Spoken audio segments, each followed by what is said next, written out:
The difference between a calorie deficit that helps you lose body fat and one that keeps you stuck, frustrated, and even starving isn't simply just trying harder. It's about understanding the small mistakes that subtly prevent you from actually achieving your fat loss goals. Because what I typically see is a lot of women drastically cut their calories, but the results do not match their efforts. And this is because the way that they're creating that calorie deficit is making it way much harder or more difficult to actually sustain, and much less effective for their body recomposition goals. Hi friends, I'm Becca, and in today's video, I'm going over the 5 reasons why your calorie deficit might be failing you. And by the end of this video, you're going to have a better understanding of why your calorie deficit might not be responding in the way that you're expecting. I'm going to go over how to create a calorie deficit that helps you maintain your muscle mass while losing body fat, how to manage your hunger during this process, and how to stay consistent long enough to see results. And if you're the type of person that enjoys understanding the why behind fat loss as opposed to being just told what to do, I send out one free coaching lesson in my newsletter, and it's where I go over some of the practical strategies, the mindset shifts, and things I simply don't have time to cover over here on my YouTube channel. So you can join using the link down in the description. All right, so let's go ahead and get into the video. Now, one of the biggest mistakes that I typically see is women cutting their calories drastically because they want to see results as fast as possible. So they immediately try to create the biggest or largest calorie deficit that they can possibly create at the moment. And this is without even considering whether this calorie deficit fits their goals that they're trying to achieve. Some even cut out carbs entirely or try their best to cut out carbs entirely. And for a little while, it might work for you, but eventually that reality is going to catch up with you. Your hunger is going to get out of control. You're probably going to end up ravenous. Your energy is going to drop to an all-time low. And your workouts are going to become so difficult that you're probably not even going to be able to get through the entire workout. And ultimately, because or as a result of this, your cravings are going to skyrocket. Now, don't get me wrong, the calorie deficit might look great on paper, but realistically, it becomes next to impossible to actually maintain. Now, the issue isn't that calorie deficits don't work, because they definitely do, and that is something that we cannot dispute. But the issue is choosing a calorie deficit that you can sustainably maintain to achieve your goals and your current lifestyle. Now, when your calories dip too low, your body doesn't simply just feel hungrier. You start moving a lot less. You start feeling exhausted. And you probably find yourself, of course, constantly thinking more about food. And over time, eventually, you're going to start seeing that you are eating a lot more than you intentionally planned. You're probably going to start skipping your workouts because you probably have next to no energy to continue. And then you might even abandon the deficit altogether. Now, keep in mind, the best calorie deficit is not the most aggressive one. It's the one that you can consistently follow for weeks or even months from now. Now, a smaller calorie deficit that you can maintain will always outperform a calorie deficit that is greater that you can barely sustain for the next few days. Mistake number 2, you are probably ravenous. Now, one of the reasons why women typically struggle with their calorie deficit is because they're fighting their hunger instead of trying to understand it a little bit better. Because remember, hunger is not just one thing. There's physical hunger, of course, which is the biological signal that your body is going to send you when it needs more energy, more fuel, more calories. And then, of course, there's the environmental or even emotional triggers that you might feel during this calorie deficit time. And this could be or look like you raiding the cupboards because you're stressed, you're tired, or even bored. And because this ultimately has become a habit for you over time. Now, this all matters because each type of hunger requires a different solution. So if you're in a calorie deficit and you're physically hungry constantly, you might need to increase your protein intake, your fiber intake, or even consider voluminous foods. And I do have a video about this, and I'll link it somewhere either down in the description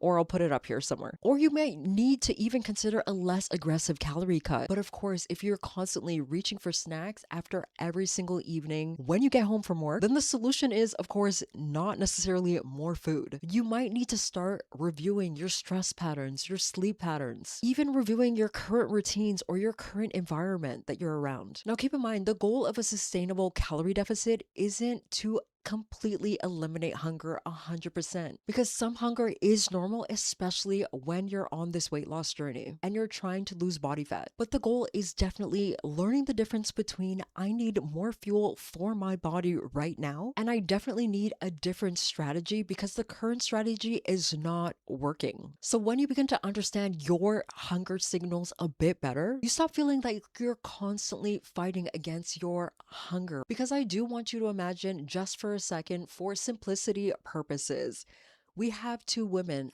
identical height, weight, everything, and they're both on 1800 calories. Now, one woman is eating plenty of fruits, vegetables, protein, fiber, and the other woman is eating mostly processed snacks, sugary drinks, low protein meals, and foods that are easy to overeat while trying to maintain that 1800 calorie deficit. Now, the calories are identical, but I guarantee their experience with food over the course of the day is drastically different. I can promise you their hunger is definitely not the same, and their ability to stay consistent probably won't be the same as well. Protein, fiber, high volume foods will help slow down that digestion, improve fullness, and make it a lot easier to stay or maintain that calorie deficit. Now, calories will determine whether you lose weight or not, but your food choices are going to help determine whether that process is easy or becomes very challenging for you. And this is why so many women can only maintain their calorie deficit for a few days or even weeks before their hunger eventually will take over. Because when you're constantly hungry, every single food decision that you make will constantly feel like you're fighting against willpower. And over time, this will make it more likely that you will exceed your calorie target. Mistake number 3, you're burning calories in the gym, of course, but you're saving them everywhere else. Now, this is one of the most overlooked reasons of why fat loss typically slows down. It's simply called NEAT, your non-exercise activity thermogenesis. And think of this as all the activity that you do outside of your structured workouts. So think about you walking over the course of the day.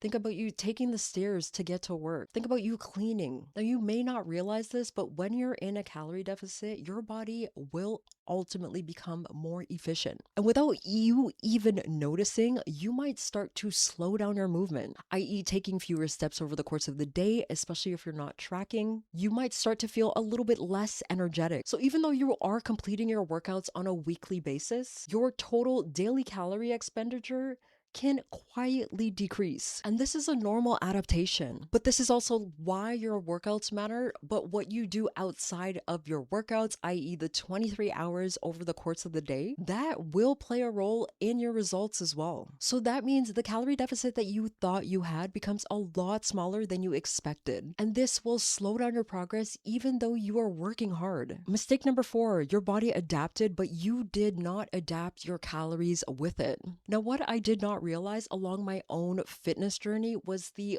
workouts or nutrition plan that I was following to lose the first 10 to 15 pounds would not be the same nutrition or workout plan that I would be following to lose the last 10 to 15 pounds because my body has changed. And as you lose weight, your body requires fewer calories. You burn fewer calories moving a smaller body. And this is where metabolic adaptation comes into play. And this means that your body has adjusted to the environment that you created. Now, we need to understand that our bodies are incredibly intelligent. It's constantly responding to the energy intake, the body size, and even our activity levels. So that means that fat loss isn't simply about finding the perfect calorie target that you're simply going to follow for the rest of your life. It's about learning how to make those intentional adjustments as your body is changing. So I want you to keep in mind that calorie deficits are a tool to help you achieve your fitness goals, but they are not a permanent way of eating, because the longer that you're dieting, and depending on how drastic the calorie deficit is, the more fatigue, the more hunger, and the adaptations can accumulate, making fat loss so much more difficult to sustain. So for some women, especially when they reach a plateau, when they've been in a calorie deficit for some time,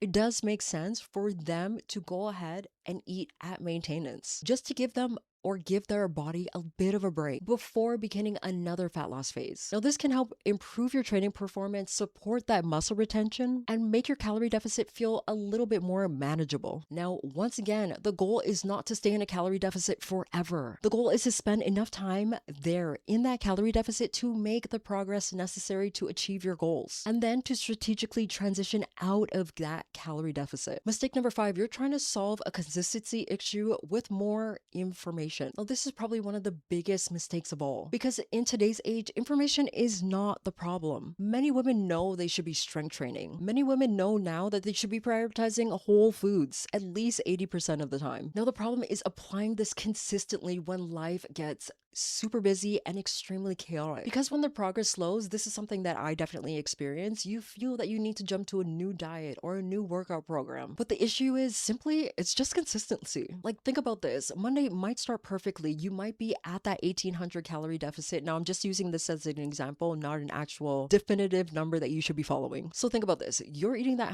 1800 calories. You're hitting that goal every single day from at least Monday to Thursday. And then by the time Friday comes, you are extremely exhausted. Your life is getting busy. You're extremely stressed, and the plan begins to cave. So by this time, you've probably stopped paying attention to the amount of calories that you're consuming. And now you're focused on addressing your hunger or even your emotional needs. And now you're doing this through food. And then, of course, you're telling yourself by Sunday comes, you need Monday to be another fresh start. Because the reality is, body recomposition is not built through perfection. It's built through what you consistently repeat during your most average weeks. So I need you to stop chasing the next strategy, and I need you to start building a system that you can simply maintain. So if your calorie deficit isn't producing the results that you are looking for, don't automatically assume that you need to slash your calories even further. Instead, I need you to start asking yourself, is my calorie deficit realistic enough for me to maintain? Am I eating foods that actually keep me full? And am I moving enough outside of the gym to maintain that calorie deficit? Has my body changed enough that my plan now needs adjusting? Or am I constantly searching for a new strategy instead of becoming more consistent with the strategy that I'm currently following? So think about this. The strongest, most healthiest version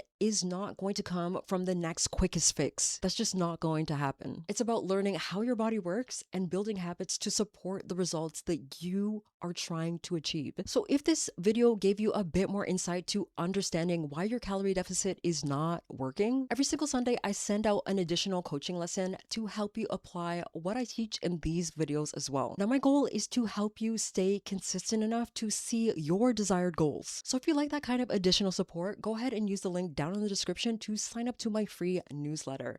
And I'll see you guys in the next video.